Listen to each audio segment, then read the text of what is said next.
पुणे नाशिक राष्ट्रीय महामार्गाप्रमाणे चाकण तळेगाव शिक्रापूर हाही महामार्ग MSIDC ऐवजी राष्ट्रीय महामार्गानेच करावा अशी आग्रही मागणी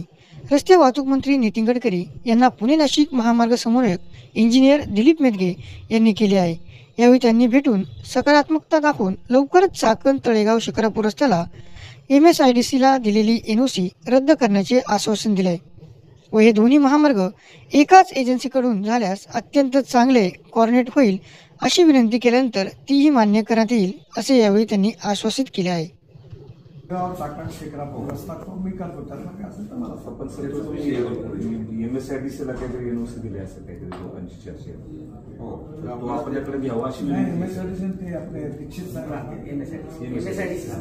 पण साहेब सगळ्यांचं म्हणणं असं आहे की पुणे नाशिक आपण करतोय तो तुम्ही डिक्लेअर केलाय आणि हा चाकण तळेगाव त्याला क्रॉस एकदा बघू मी एकदा क्रॉस माझ्या डोक्यात आहे की त्याचे कामच कॅन्सल हा असं झालं MSIDC वर कुणाचा एक नवीन संस्था विश्वास नाही मी काही तुमचे कारण